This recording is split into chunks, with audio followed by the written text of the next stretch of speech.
CBS Radio Mystery Theater presents...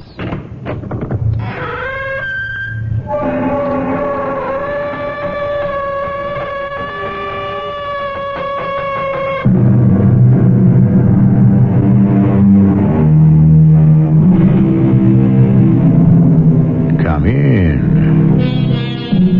Welcome. I'm E.G. Marshall. The words traitor and spy are easily applied. Very often, however, events shape destinies. One man's bravery is another man's cowardice. To label a man is to tell what is outside. However, what is inside, what motivates even a hero to change color, is both the tragedy and the mystery of the ensuing hour. Mr. Stansbury, I have here a secret proclamation sent to me by General Washington of the American plan to invade Canada.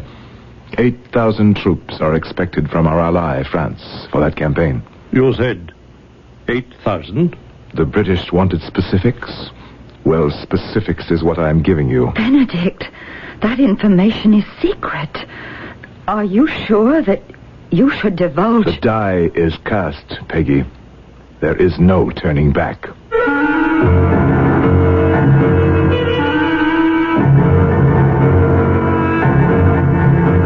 Our mystery drama, The Spy and the Traitor, was written especially for the Mystery Theater by G. Frederick Lewis and stars Gordon Heath.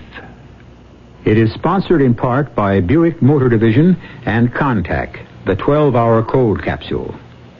I'll be back shortly with Act One. The Electra's all washed and loaded, and you're on your way. You figured 300 miles the first day, but with all of Electra's luxury and room, you're out 400 miles before you know it. Not only that, but the EPA mileage estimates are 22 highway, 15 city, and 18 combined. That's with the standard 5.7-liter engine and automatic transmission. Of course, your mileage will vary depending on how and where you drive, your car's condition, and how it's equipped. And EPA estimates are lower in California. But it's nice to know that a car with as much prestige and elegance as Electra can also be efficient. Buick Electra, a car that can actually make you look forward to a long trip. They surely will astound you, the amazing things you see. The cars they're built to wonders-work, how can such things be? A little science, a little magic, a little science. Electra models are equipped with GM-built engines supplied by various divisions. See your dealer for details.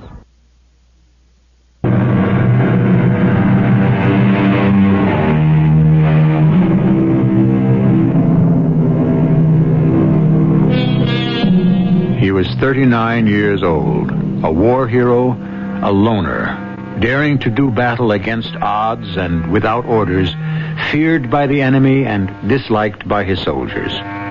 Were they jealous?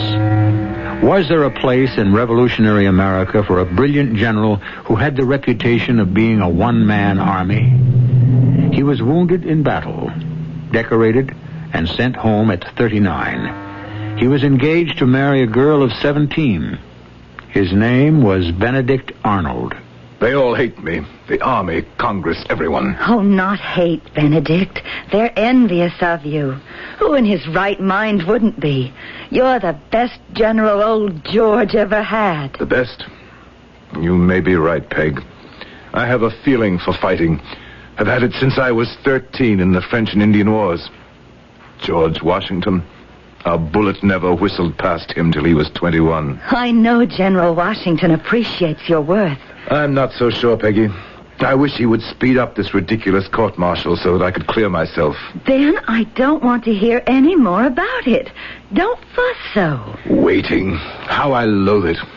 And not having any command. Benedict Arnold, will you stop that? I've been put on the shelf, that's what it is. Ben, I'm going to change the subject, and I want you to pay full attention. You know we've been invited to the Meshianza fancy dress ball, and I want your advice. Do you think I would look well-dressed like a Turkish lady?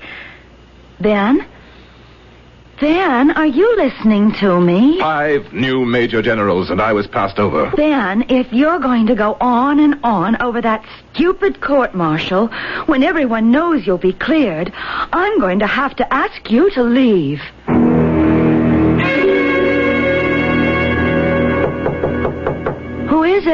Father. Oh, please come in, Father. I'm so upset. I'm afraid I am also. General Arnold was just here, and we parted under not too friendly terms. Margaret, I have something to say to you. He's so preoccupied with that dreary old court-martial. All he thinks of is clearing himself so he can get a command and go back out there and get shot at. His leg is already terribly hurt. Every time I see him limping, it makes me cry. Margaret, you know that ball you and your sisters are making such a fuss over? I should think so. It's the most important social event in Philadelphia. Fuss indeed. Will you please listen to me? Yes, Father. I have decided that in these times it would be unseemly for the Shippen family to spend their efforts on something as flippant as a fancy dress ball. Father? I myself have tried to remain neutral, but if my family takes part in such foolishness, we shall certainly be accused of making a mockery of the rebel cause. Father, I have to go to that ball. Major John Andre has asked me to. It's important. Think, child. You are engaged to General Arnold, an American general.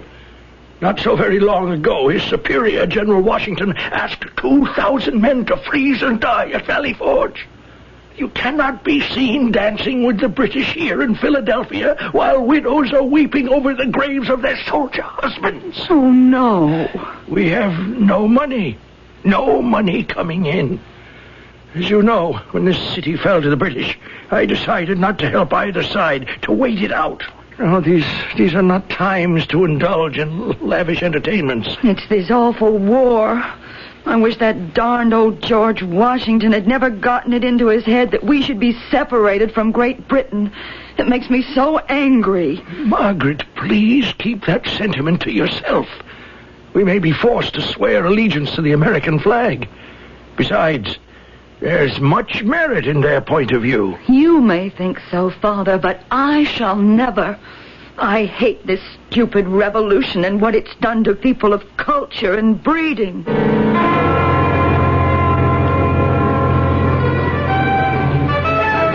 Miss Peggy Shippen, I believe?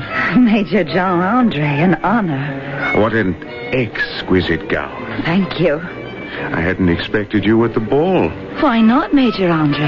Well, a little bird told me your father doesn't approve of such blatant luxury. The little bird was right. Father does not. But you are here anyway. Let us say when Peggy Shippen wishes her own way, she usually gets it. Usually? Always. Do you suppose your fiancé, General Arnold, will mind if I ask you to dance? The General would mind very much if you did not. A dance or two will make his absence more bearable for me. Isn't it extraordinary? Here we are of the same heritage and background, General Arnold and myself. Yet one is a loyalist, the other a rebel. Major Andre, may I ask you to help me forget the war for one evening? Oh, it shall be a pleasure. Tell me, did you bring your scissors, Major? My scissors? Oh, why, yes, I did. How did you know about that? Your little bird. I understand you are quite accomplished in cutting out silhouettes of the ladies you dance with. I hope you'll do mine. I should be honored. Gracious. Is that a country dance the orchestra is playing? Why, yes, it is. Do I dare dance a country dance? My dear Miss Shippen, it is we who must set the fashion for others to follow. But a country dance is so daring. Imagine moving about to music held in the arms of a man not your husband, in public. Shall we give it a try? Let's. Oh, I can't wait.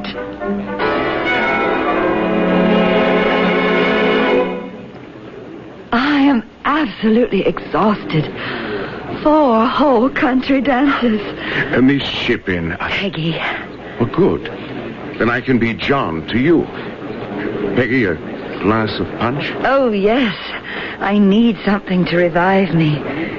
Doesn't this awful revolution seem far away to you, John? One for you and one for me. To your health. Thank you. No, the war is very close to me, especially since my promotion to Deputy Adjutant General. I am impressed. You have new duties? Chiefly that of intelligence, the gathering of information.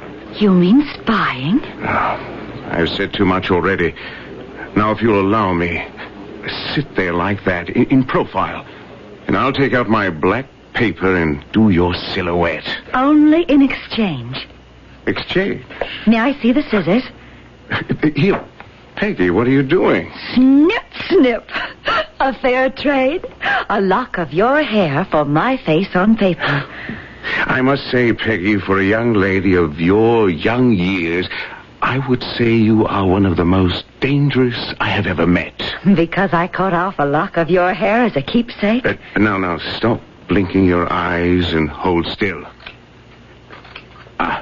The nose. I would say you have all the earmarks of a headhunter. You flatter me. And if I know anything about that type of lady, one lock of hair won't satisfy you. You won't rest until you have my entire head. Ben? Husband? Please come to bed. I'm coming, Peg, dear. Do you know what day it is today? Of course I know. The 8th, Tuesday. Is that all? 1779. Oh, Ben, today is our anniversary. It is. Yes. 1 month married today. Yes. What is it, Ben? Don't I please you? Of course you do, Peg. It's obviously I who doesn't please you. I don't know what you see in me. Crippled. I won't have you talking that way. You should have married a younger man like John Andre. Will you stop that? I love you. I know what is troubling you, and it's nothing to do with our marriage. It's a wonderful marriage. Perfect. It's old George, isn't it? And the Philadelphia Congress. It's really shocking. You're the country's hero, and you're being treated like I don't know what. I wonder, Peggy, if we can ever be happy in a land filled with upstarts and envy. Why do we have to? Are you saying, why do we have to remain loyal to the American cause? Yes, I am. I think they're treating you shamefully. You never got your full commission. That ridiculous court-martial is put off from month to month, so you can't even face your accusers and clear your name. If you were a ranking officer in the British Army, you can be sure they would never treat a great man like that. No, they wouldn't. It must be a peculiar American trait to heap honors upon a man, and when he has served his country well, then to drag him down. Peggy, are you saying we should consider going over to the British? What do you think? I wonder how one would go about it. John Andre might have an idea. He's in intelligence. And because we know him as a friend, he'd keep it a secret. Yes, John Andre. I remember being a little jealous of him and his attentions to you, Peg. Little did I think someday I might need him.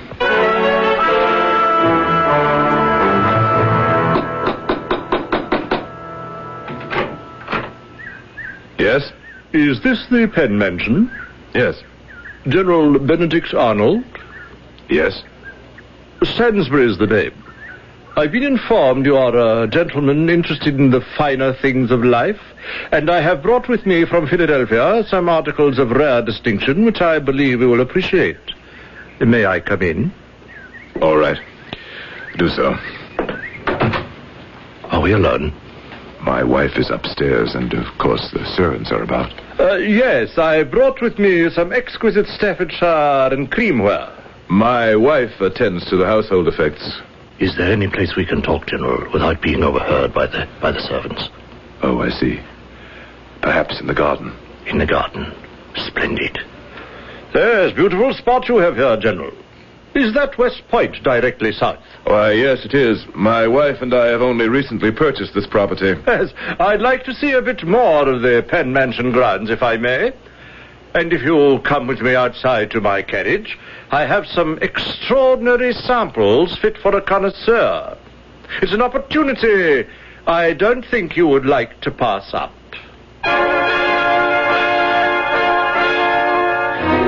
His Was this strange man selling porcelain or Great Britain? It's one thing to think about changing one's allegiance, another to take action. But when one is faced with a wall of delays making it impossible to clear oneself, when one is suspended from rank and duty without a trial, perhaps that first step is not such a big one. I'll be back shortly with Act 2. We're going to stick our neck out and tell you something. It's hard to miss with Arrow. Arrow shirts. And the reason is so simple. America's shirt maker is Arrow shirts. America's shirt maker has done it again with what is probably the best shirt collar ever made. Arrow's patented custom collar, and only Arrow's got it. It's a whole inch wider at the bottom than the top, just like your neck is. It's adjustable by a full half inch, and it's got a special notch so the neckband doesn't show over your tie. America's shirt maker is Arrow shirts. See why we're sticking our neck out. Stick your neck into an Arrow custom collar. America's shirt maker is Arrow shirts. If we're not already your shirt maker, we ought to be. It is not the act, but what compels the act. Why does a man cheat at cards, lose a job, even kill another? How often have we been told the fault lies not in our stars, but in ourselves? Here we have a man of great courage, a winner of battles, a gainer of medals, who is about to desert his country. Let us see if we can pluck out the heart of this man's mystery. Word has gone out to Major Andre that Benedict Arnold wished to defect. Now the British reply has come knocking at his door. I have brought with me a personal message from Major Andre. Proceed. You sent him a note asking to be assured the British were not planning to give up the war. The answer to your question is assurances are given. Good. You asked for suitable pay from the British as inducement. No, not inducement. Compensation. Major Andre agrees in principle that you should be compensated, but does not agree to the specific sum you requested. Oh? He directs me to tell you the amount will depend upon what services you render to the British. And what about my question? Should I openly go over to the British side now? The Major says no, not now. To continue as you are. Serve us in secret. Has the Major asked for an immediate answer? I've brought along a dictionary identical to one at British headquarters. Your reply is to be written each word corresponding with the page and line in this dictionary. I understand. My correspondence is entirely numbers. The Major suggests your wife write an innocent letter addressed to one of her Philadelphia friends. She right. Something innocuous, inquiring as to what's doing in society, the fancy dress balls, whatever. And you are to write your coded, numbered message in invisible ink between the lines. I don't care for it, Stansbury. Involving an innocent lady friend of my wife's. The letter will be intercepted, General. It will never reach the party. I suggest you put your thoughts down on paper. I'll return to Penn Mansion in an hour for your answer. Answer? What answer? For the name of the person to whom your messages for Major Andre will be addressed. I cannot promise you that. I shall have to consult my wife. A messenger? When was he here? He has just left. What did John say to your proposal? Tell me. Tell me. The British don't want me to publicly change sides. But why not? I don't understand. They want me to secure a command I can betray. But how can I? Washington is holding off giving me a post until this wretched court-martial is over, and there's no date set for it to begin. What about the money? Nothing definite. Oh, yes, they'd be delighted for me to tell them of troop movements, secret dispatches, etc. Anything I wish, but Andre refuses to name any specific amount. But you asked for so little, 10,000 pounds. We'll write back to John Andre. Peggy, Draft up some letter about hats or gowns or whatever. I'll make notes on my views and perhaps, yes, give them some incidental intelligence just to whet their appetite.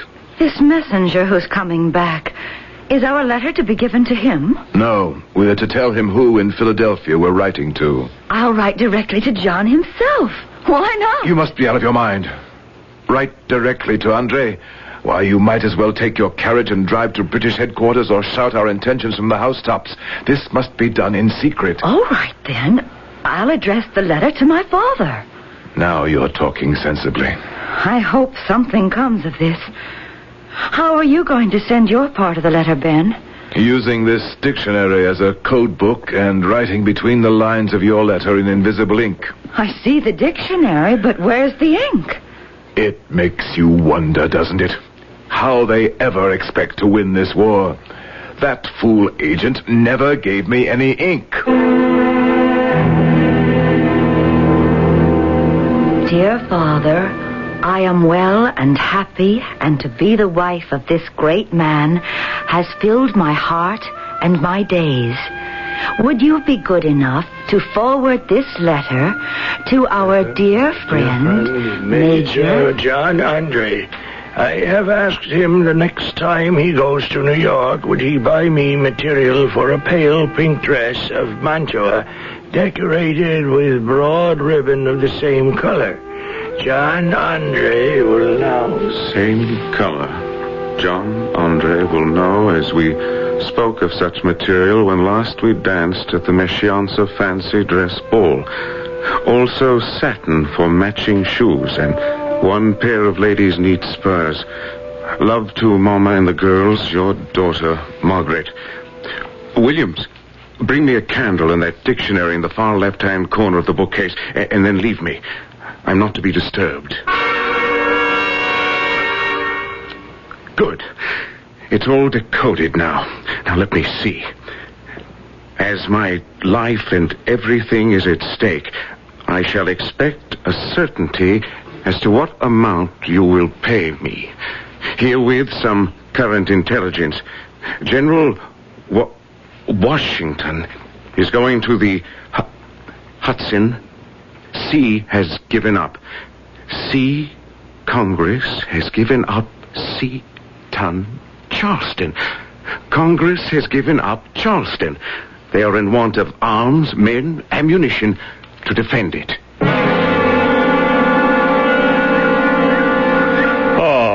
Your garden is quite as lovely as I remember it, General Arnold. You will forgive me if I don't get up. I've had these chairs placed out here at various intervals so I could rest. Oh, forgive me. May I bring you a cushion from my carriage to make your back more comfortable? I shall feel more at ease, Stansbury, if you bring me favorable news from the Major. He's received our letters. Yes, and has entrusted me with the answer. We are to drop the dictionary code. He now fears that the correspondence may fall into the wrong hands and your cooperation is too valuable to risk. Then he agrees. To an extent. To the extent of £10,000 in my terms? No. The Major cannot see any payments to yourselves until you have made a real and generous effort. He suggests you make a little exertion. Are those his words? Verbatim. And procure an accurate plan of West Point, boats guarding the Hudson River, etc., etc., and also the American Army's battle orders. Andre doesn't realize the problems. No, I don't like this method of communication. Letters, codes, second-hand replies by agents. You will forgive me, Stansbury. Most unsatisfactory. Which brings me to my next point, General. The Major says if you could enable him to see you, he is convinced a personal conversation would satisfy the both of you entirely. No. To meet him face to face, yes. Tell the Major I am of like mind. I shall arrange it.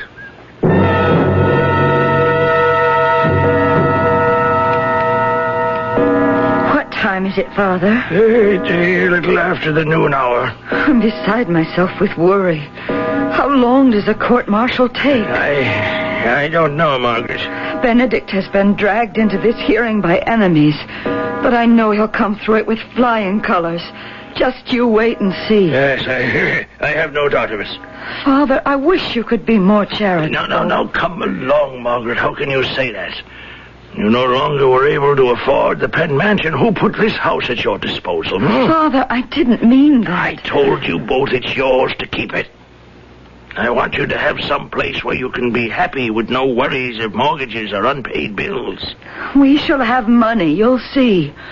The Philadelphia Congress owes Ben £5,000 a month for the 9 months he had to keep his establishment as commandant of Philadelphia. That's him. He's back. Ben, we're here in the drawing room by the fire.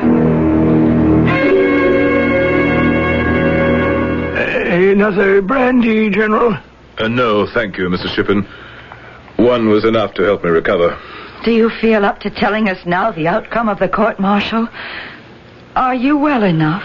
My dearest, I never felt better. At least this trial has taught me who my friends are. Who spoke up for you?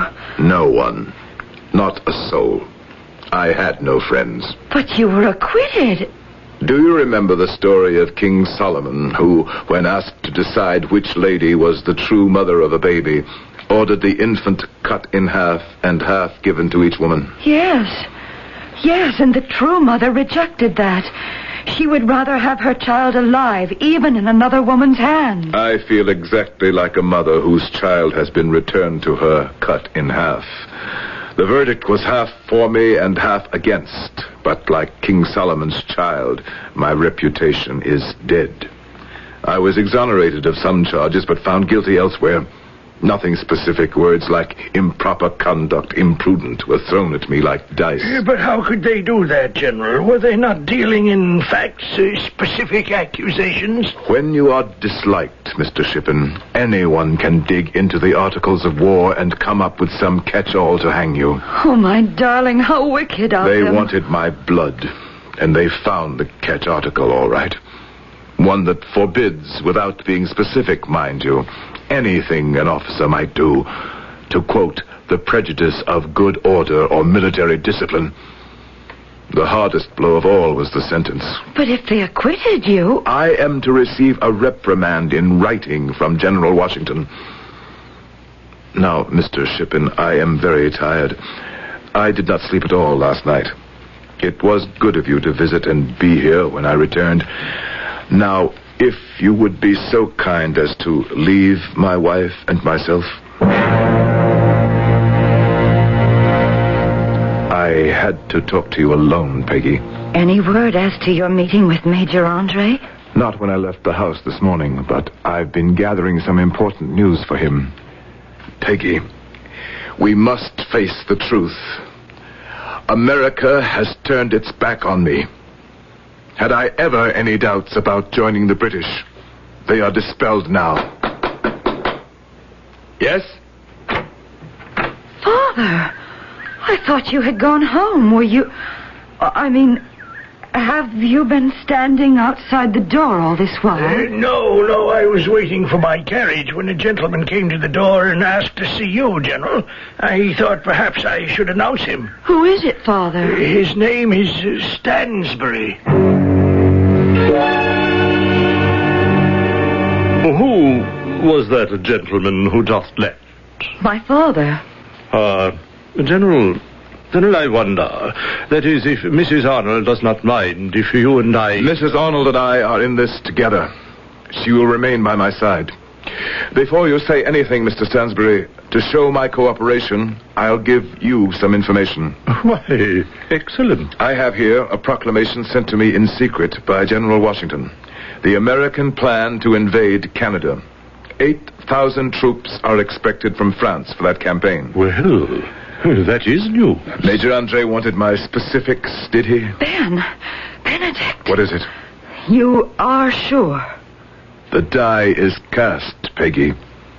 There is no turning back. Where was I? Yes.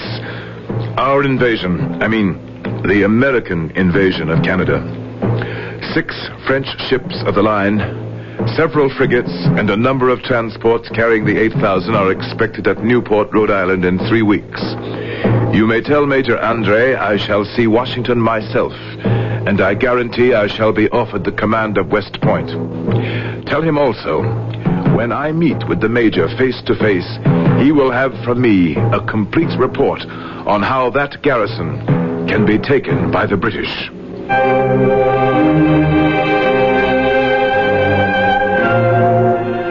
A sad day for patriots. The man was noble, but with his last attempt he wiped it out, betrayed his country, and his name remains to the ensuing age abhorred.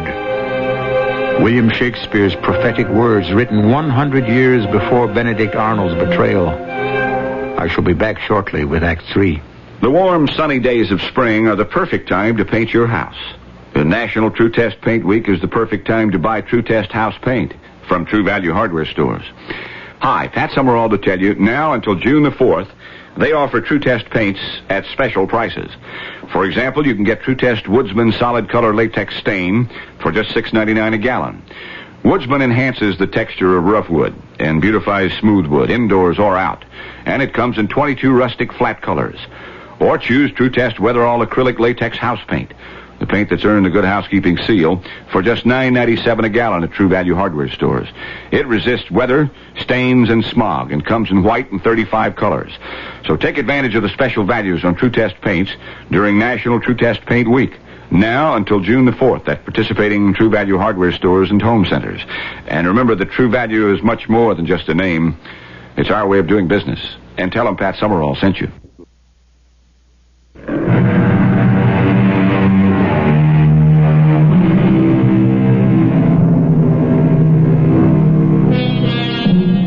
It is night. Benedict Arnold, his wounded leg propped up beside him, is being rowed to a secret rendezvous near Dobbs Ferry. 30 months of glory, of battle scars and battle honors, and 30 more months of suspicion, disgrace, and despair lie behind him. There is no turning back now.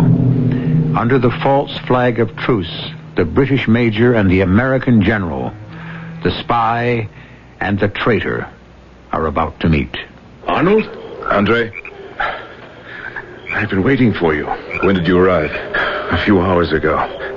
Down there. Look over the cliff. Can you make out her mast? No, don't get up. I know your foot is a great bother. I waited till it was dark. So you came by ship? Yes, the Vulture. Are you alone, Benedict? Yes, John, you. I left Stansbury on the beach below. A useful man. He knows this whole area on both sides of the Hudson like the back of his hand. How is Peggy? This adventure doesn't sit well with her. I understand you have a baby. Congratulations. A boy. That doesn't make the strain on Peg any easier.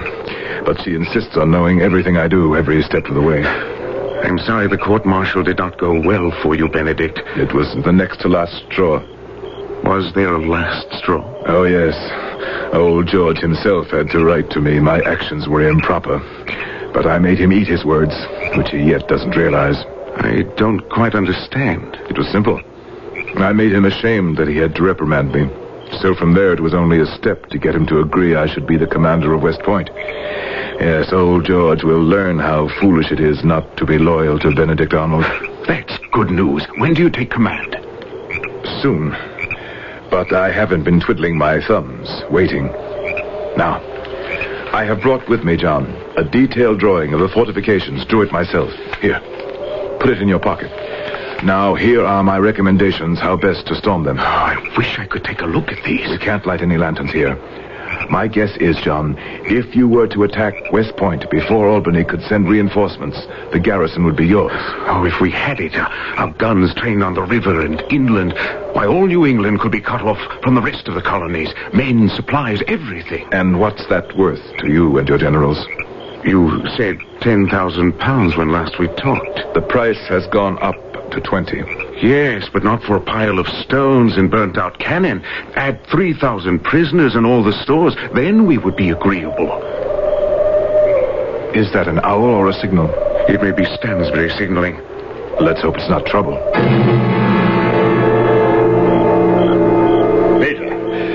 Major Andre. Yes, Stansbury, what is it?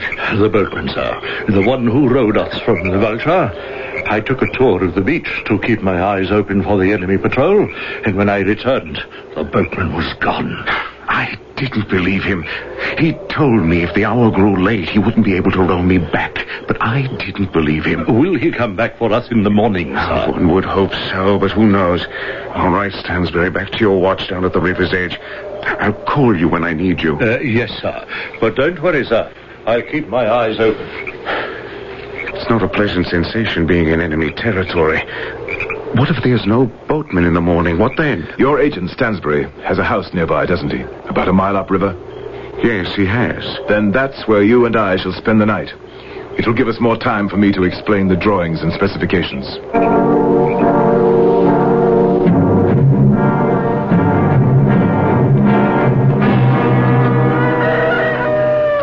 John, wake up. I'll have Stansbury make us some coffee. Stansbury? Stansbury? Oh, I could have sworn I didn't sleep a wink. He's not here. And his cot hasn't been slept in. If I know him, he's waiting on the shore for that boatman. I want to give you these papers as well before I forget. The ordnance at West Point, guns available, number of men protecting each fort. Then, here, secret plans of the artillery commander in case of attack. Here, Washington's own top-secret military plans.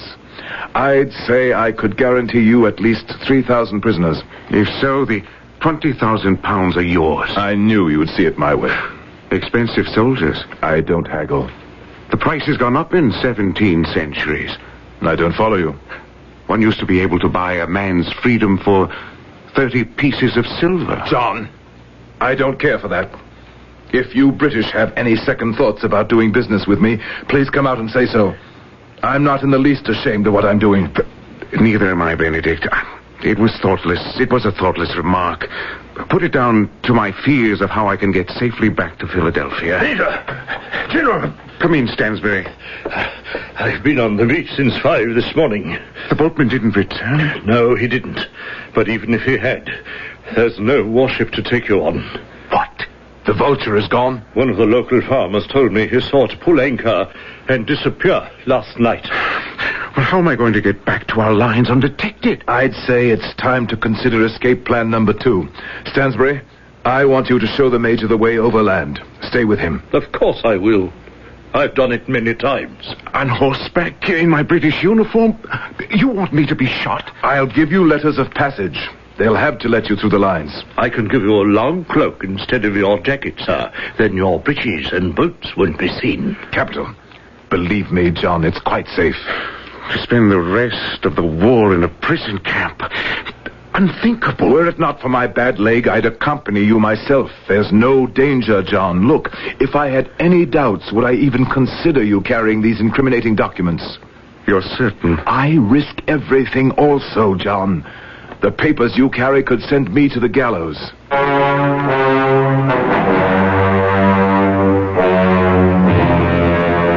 Oh, my darling, I am so happy that you've returned safely. I worried so. Did everything go as you planned? Not quite, Peggy. But I feel sure Major Andre will get back safely. All morning I've been walking about this house and thinking soon, soon, soon. Soon I shall be with my own people. The kind of people I deserve to associate with. Not the American riffraff. In a few days, West Point will be delivered. In just a few days. Perhaps a bit longer than that, but it will be. The baby. I must go to him. Peggy, would you remember one thing? There are 1,000 things about you I can never forget, Ben. What one thing? Last night, when I was returning home, riding alone, I prayed that whatever might happen to me, you would always remember our happy days together. How you talk. Our happiest days are yet to come.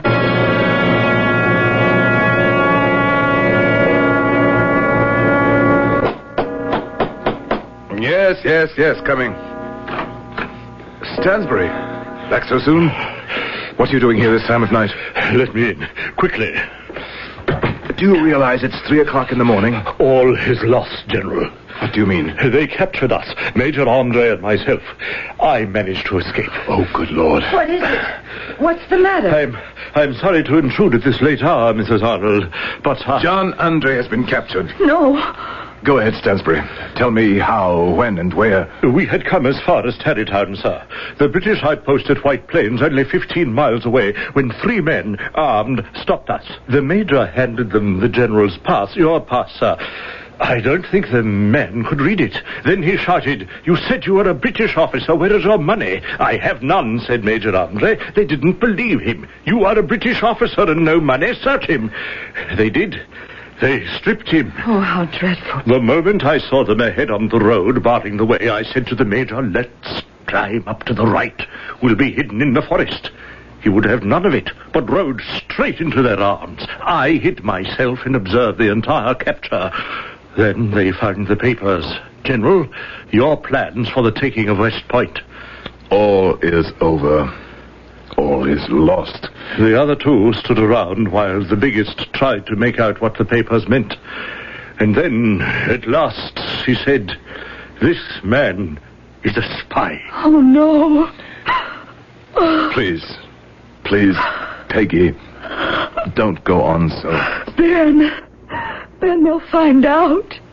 They will accuse you, crucify you.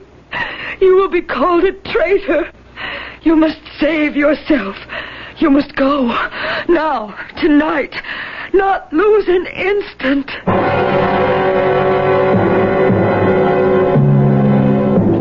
General Washington, sir, I have had much time to reflect since my escape and the sentencing of Major John Andre. I know the world will accuse me for what I have done as wrong.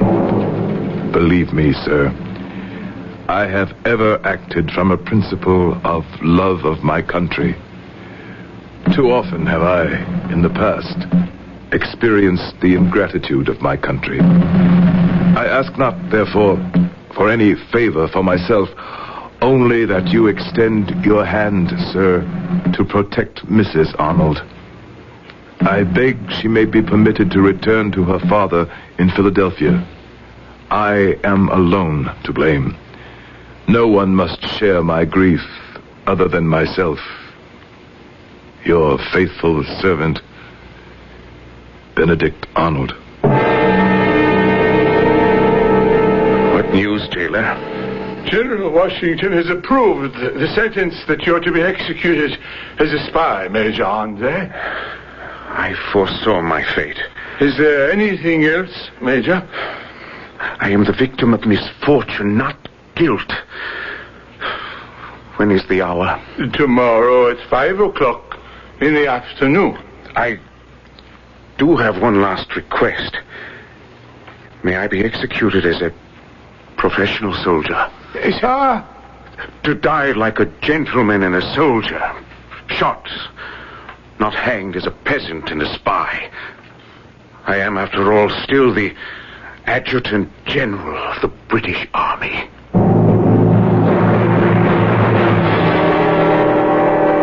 Hanged?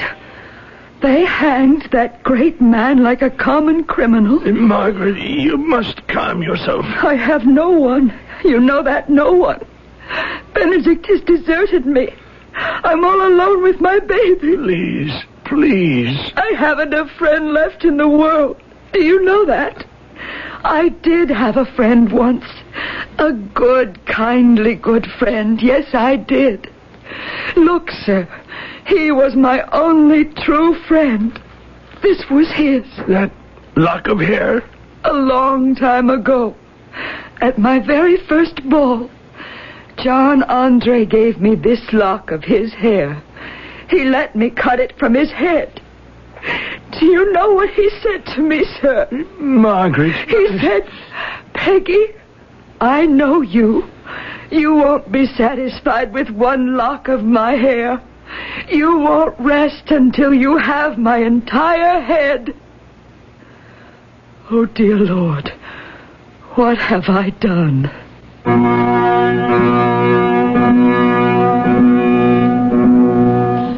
Peggy Shippen Arnold, once an innocent and lovely belle of the ball. Did anyone grieve for her? John Andre, once a man of charm and talent, who mourned for him? The British Army did, and a memorial to him stands to this day in Westminster Abbey. Benedict Arnold, for him, no one shed a tear. Once a hero, but forever is he remembered in history as a traitor. I shall return shortly with a few more thoughts on this tragedy.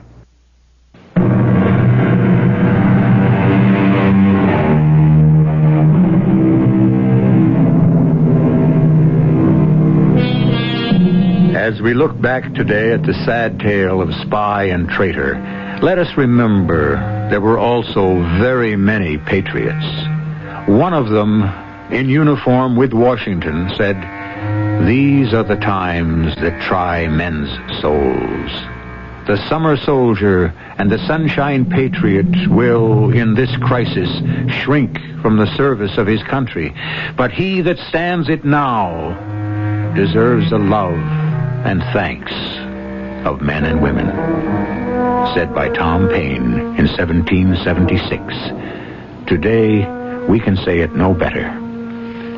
Our cast included Gordon Heath, Catherine Byers, Howard Ross, and Earl Hammond. The entire production was under the direction of Hyman Brown. This is E.G. Marshall inviting you to return to our Mystery Theater for another adventure in the macabre. Until next time, pleasant dreams.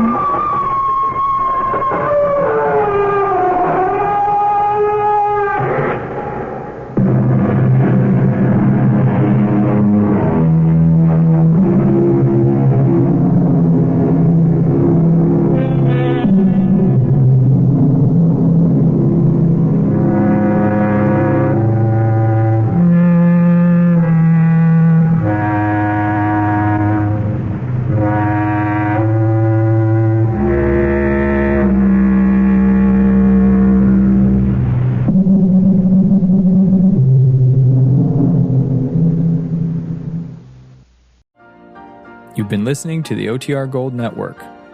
Find more classic radio at otrgold.com.